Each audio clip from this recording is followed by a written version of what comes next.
Hello, everyone. Welcome back to another episode of the podcast. For today's topic, I want to talk about my throat chakra. This feels like the big one for me, the big block. This feels ancestral. This feels past life, probably. This feels inner child related, like all of the things. This is a big block for me that I'm currently in the process of healing. And so I wanted to come on and talk about what that journey is currently looking like. So to start with, what is your throat chakra? Or I should say, what is your throat chakra connected to? All of your chakras are connected to something specific. Your throat chakra is connected to communication, self-expression, and speaking your truth. So, how did I know that my throat chakra was blocked? Well, in my very first Reiki session, so the very first Reiki session that I ever received, this was back in 2021, so about 4 years ago at this point. And I remember vividly going into this session, I'd never experienced energy healing before. I was a little skeptical about if it was even real. And I was doing a remote healing session. So this was all done via Zoom. So I connected with the Reiki master, the one who I still see today. And she had me lay down, get comfortable. We kind of did a little bit of an intro. I kind of told her what I wanted to talk about. I was experiencing like a little bit of anxiety at the time or just low moods. So we started there, but after we did a little bit of an intro, then she had me lay down, get comfortable, close my eyes. It was kind of like I was resting, meditating. And then she was going to do the energy work, and then we were going to reconvene for a debrief afterwards. So I remember I laid down and I could feel the second she began and started the session. And the very first thing I felt was a sensation on my neck. It was almost like pressure that I was feeling on my neck. Like I could still completely breathe, but I could definitely feel that that's exactly where she was working. And I was like, oh my goodness. I mean, obviously first I was gaslighting myself. I was like, wait, is that exactly what I'm feeling? Whatever. And then I started to feel more sensations move down my body and in my stomach at some point. And then when we moved on to the debrief, she started with, so I started with your throat. So I felt it. She confirmed it. That was the first area she started and where she spent the majority of her time. And I'll talk a little bit more about what she revealed in that session because that was particularly helpful for me in my journey. But that was the very first time that I learned that I had a blocked throat chakra. So it was about 3 years after that first Reiki session that I was actually attuned to Reiki and started to practice energy work myself. And I'll say almost every time over the past year that I have sat down to do energy work on myself, I am almost always guided to work on my throat. So that has just further confirmed for me that this is a big block for me. So energy work has definitely played a role in helping me to understand the degree to which not only is my throat chakra unbalanced, but also the degree to which this is a priority for me to heal. For me to sit down almost every time to do energy work and for my throat to be a priority or a main focus for the session, that tells me that this is something that I need to concentrate my efforts on healing. So, energy work obviously played a role. I'll also share some physical symptoms that also have confirmed that my throat chakra is blocked or unbalanced. For me specifically, I hold a ton of tension in my neck, shoulders, and my jaw. So oftentimes, if you hold tension in your jaw, that can be related to your throat chakra. For me, the tension has been so severe, my my jaw has been so clenched in the past. I think it was like a few years ago, my dentist had even recommended masseter Botox for my jaw because it was like the clench was so strong, it was wearing down my teeth. And even sometimes, like if I was going through a lot of stress, like it would be so clenched that at night I would like wake up in the middle of the night with headaches. So definitely a lot of tension in my jaw that I was storing. Another symptom for me particularly is always feeling the need to clear my throat. It's like something is always stuck in my throat and I'm always like coughing or trying to like clear my throat. I don't know how long I've been doing this, but I can think back to like a few years ago, probably when I first noticed this. And it has happened less and less over time as I am like addressing this and like currently working to heal my throat chakra. But it is interesting, like how, especially while I'm filming a podcast or after I'm done filming a podcast, I will spend the rest of the day like, coughing or clearing my throat, and that's just kind of like a sign to me that I'm like actually starting to move the energy there. What else? I think the last symptom that I've really noticed is just in general just like trouble articulating my thoughts. I feel like I didn't always struggle with this, and now it's starting to get a little bit better, but there was like a few years or a long period of time where this is like something that was really noticeable for me, and I just could not figure out the reason. It was like, do I not read enough? Do I not? I don't know. I didn't know what it was. And now it's like, okay, better understanding the throat chakra, how that's tied to communication, like it's a little bit more obvious for me. So I think this is also something that's just getting better with time. And another interesting thing is I can also notice that I will struggle to articulate my thoughts around like different groups of people. So depending on my comfort level around who I'm with will affect how much I struggle with this. Maybe that's like something that feels kind of normal for most people to experience. Maybe not. For me, it feels like normal. Anyways, me currently struggling to articulate my thoughts. Okay. Let's see what's next. Okay. How did my throat chakra become blocked? So, when I was a little girl, probably around 8 to 10 years old, maybe, my parents were fighting a lot and they at one point separated. So, my dad actually moved out of the house and eventually they got back together and he came back. I'm not entirely sure of the time for any of that, how long he was gone.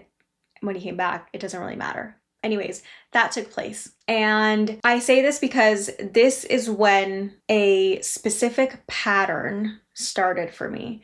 And working with my Reiki master helped me to uncover this pattern. This is like what she was able to share with me specifically about my throat chakra block when we did that first session. So she said, when I was a young girl, witnessing my parents argue, him leaving, him coming back, that is when I decided at a very young age that I was going to be the good girl. I was going to be the good girl that did not rock the boat, that did not cause conflict, in hopes of keeping my family together. So at a young age, I took on the role of peacekeeper. And that is the role that I have played and the role that I have consistently taken on in the majority of my friendships and relationships from that point forward. So throughout my life. And it has showed up in different ways, and it has played out in different ways, but that was the beginning of this pattern. That was the beginning of me taking responsibility, molding who I was or what I was doing in order to keep the peace. I think that was at a young age, like that was how I could feel a sense of control. Like for a young girl whose family is falling apart, like that's how I'm sure I viewed it in my eyes at 8 years old. I was doing anything that I could to help control the situation. So that was the beginning. Like I said, this is played out in many different ways. So in friendships, as a young girl, I remember also enduring a lot of like girl drama, like drama within my friend group from a young age, like times in elementary school, middle school, high school. And I remember being the type of girl that was like apologizing for anything and everything, even if I wasn't sorry, or even if if I felt like I wasn't in the wrong, or even if sometimes I didn't even know what I was apologizing for. Sometimes I wouldn't even know why someone was mad at me, and I was immediately jumping to attempt to apologize in an effort to, again, keep the peace, in an effort to feel accepted by my friend group, in an effort to protect myself. So, from a young age, I think, particularly in friendship, I think I learned to sort of like watch what I say, or like think before I speak, and take notice of how people were responding to me. So I was very careful to, I want to say, like tailor myself to who I was around. It's kind of like just another version of like molding myself to be the girl that I thought would be accepted by others. And how this has played out in friendships since then, since that young age, has been, I won't say like, I don't think I've ever showed up and just like straight lied about who I was. Like I don't like pretend to like things that I don't. Like it's not that. It's just that I feel like I've shared parts of me. Like I would decide for others. No, it's like I would spend time observing who I'm around, and then from there show the parts of me that I feel would be accepted. It's like this like hypersensitivity I've developed over time that like makes me aware, makes me super observant at first, and then also hyper aware of how people are responding to me. So, and it's crazy because I feel like I would do this without even consciously thinking about it. It's just like I created this filter for myself. And honestly, I didn't even, most of the time, I didn't even realize that I was doing it. It was, this behavior has, or this pattern has existed for so long that it was just second nature to me. And I think it was just a protection mechanism. It was a way to keep me safe. It was a way to help me feel in control of how others were perceiving me, how others were responding to me, in order to keep me safe, keep me from feeling hurt or feeling isolated or alone or unaccepted. And in relationships, not my current relationship, but the relationship I was in prior, I continued the same pattern. Like, say if we had an argument, I would say to myself, okay, you can't change people. You can only change how you respond to people. And so every single time, instead of like setting boundaries, I would just change how I was responding, change who I was in order to maintain the peace, in order to avoid an argument in the future. It was like I was constantly analyzing my own behavior and adjusting in order to keep the peace. And I wasn't even communicating these things. So it's like entirely not on the other person. I was the one who was like consciously and also subconsciously like doing this on my own, to a point where at the very end of the relationship I had absolutely no idea who I was. I I could not recognize myself. And I remember there was this one specific point in time where he had said something about like, "Oh, you are this way." And I don't think he meant any ill intent by it, but I was like, "Wait, I'm that's not me. Like I'm absolutely not that way." And I sat with that for a second, and I was like, "Wait a second. Of course he thinks that that's who I am, because that's who I have shown him that I am." So it had just left me in this position where I had spent so many years molding who I am to be accepted by everyone around me, that I didn't know who I was. It was like my throat chakra block was stemming from not knowing how to communicate my needs, not speaking my truth out of fear of rejection, and not knowing how to express myself or how to fully express. I don't even know how to say it. Like, I'm trying to say, like, there was no self-expression. Like, I didn't know how to express myself because I didn't know who I was. I didn't know what the fullest expression of myself even looked like. So I think that this started to unravel for me after 2020. It was during that time when we stopped going to work. I was working from home. I was spending so much time at home in my own space with my husband, who is my safe space, that it was just like the filter started to leave. Like, I didn't have to filter myself for anyone because I wasn't around anyone. And so I just started to just become more and more and more of myself over the last few years. It was like that, having that safe space to feel loved for who I was. And from there, that helped to develop my own self love. And then from there, from that place, that has been the place where I've been able to continue to grow and expand. So that was one of the upsides of 2020 and just everything changing.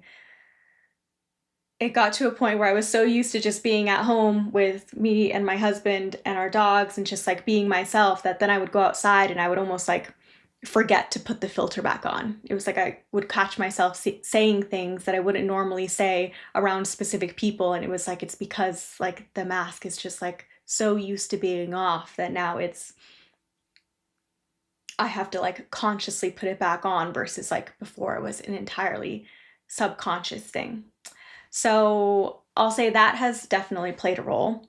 Um, Speaking about what has played a role in my healing, that is a big thing. Just like having that safe space to be myself, having the right support system to be myself, definitely played a role. And then I also want to talk about, I think I wrote down like 3 additional things that I've been doing to heal my throat chakra. First, I'll start by saying that, like, obviously, this is a gradual process that is happening over time. Like, I'm not sitting in front of you today saying, my throat chakra is healed, it's balanced. No, I'm still working on this.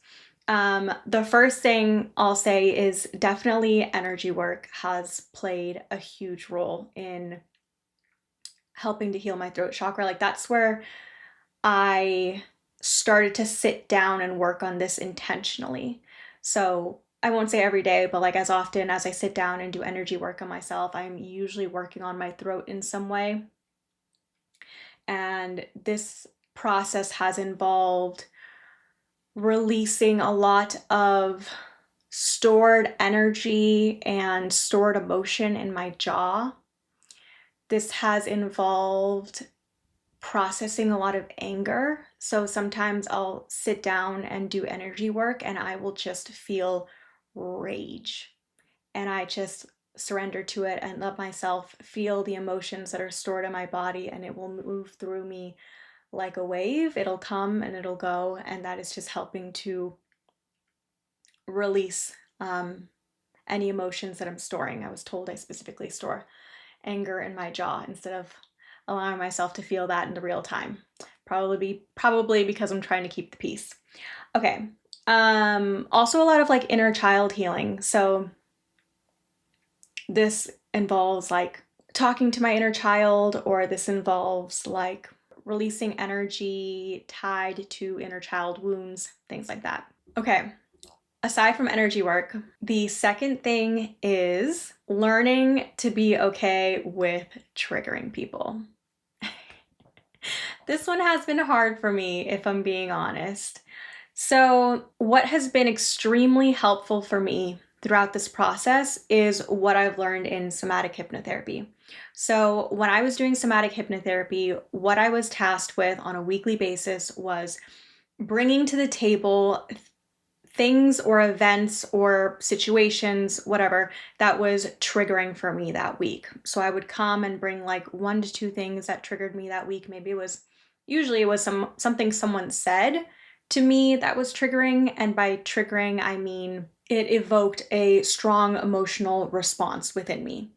So then in each session, we would spend time focusing on that trigger. So, like, let's say my husband or my mom said something to me that was triggering to me, then I would go to my session and I would say, okay, this is what triggered me, and this is specifically what I was feeling in my body when I was triggered. And then we would go down into a state of hypnosis and I would focus on the feeling in my body that I was having at the time when I was triggered, and concentrating, focusing specifically on those physical sensations in my body. And from there, my body would begin to release energy. The goal, or I won't say the goal, but like something that happens frequently in hypnotherapy is you'll, I want to say like you'll receive, or your subconscious will unlock memories of potentially the root of that trigger. So maybe my husband or my mom said something to me that was triggering, and then I would go to the session and uncover the root was actually something that happened like way back when I was a child. So I actually didn't have any memories in hypnotherapy, but regardless, I'm saying all of this to say what I was learning in hypnotherapy was to take responsibility for when I was being triggered and to then use that as an opportunity for deeper healing. And when I started to do this process, I started to almost, it was like every time I would be triggered, I was almost kind of like grateful for it, because I was like, oh, now I have something to work on in my hypnotherapy session. Now I have something to help me unlock a deeper level of healing. It completely changed my perspective on how I look at my triggers. And it was understanding that, or through understanding that, that I was able to then understand that when I am triggering someone else, it is their responsibility to work through those triggers. I am a mirror or a reflection for them to then go and work on their triggers. So if I'm walking around adjusting myself and molding who I am and just trying to be a certain way to avoid getting anyone upset, to avoid triggering anyone, then I am then taking away their agency. I am taking away their opportunity to learn more about themselves or to work on a deeper level of healing for themselves. So that process has helped me to understand that it is not my responsibility to manage the emotions of people around me. It is not my responsibility to manage others when they are triggered. That is their responsibility, just as it is my own responsibility. And like, I'm not saying to like walk around and be mean to everyone like that. Never do that. But I'm just saying, like, if you are just like being the authentic version of you, and something you say just happens to upset someone, like you can't walk on eggshells your whole life the way that I was. You just have to show up as the authentic version of you and trust that the people are for you will find you, and those are the people that you surround yourself with. Okay, the last thing that I'll talk about for now is this podcast. That is a huge part of me healing my throat chakra. It is me showing up to this week after week and having a space to speak my truth. It is understanding that my words may not resonate with everyone, but they are mine, and therefore They are worthy of being spoken. It is working on accepting my voice. It is working on the belief that my story is worth sharing. It is working on my communication. Like this is key. This is it. This is the healing journey. Like as much as I really hope that my words help at least one person, the number one priority is that this podcast is healing me. It is a thing that is chipping away at my throat chakra block like week after week after week. I can do all of the energy work I want, but if I am not showing up to this life and speaking my truth, then it's not going to heal. So that is the work. That is the process that I'm currently going through to hopefully heal my throat chakra. I mean, at this point, I'm like doing so much. At this point, I'm putting so much intention into it. I know that we're like heading in the right direction. So, with all that, that is what I will leave you with. Thank you so much for listening, and I will see you next time. Bye.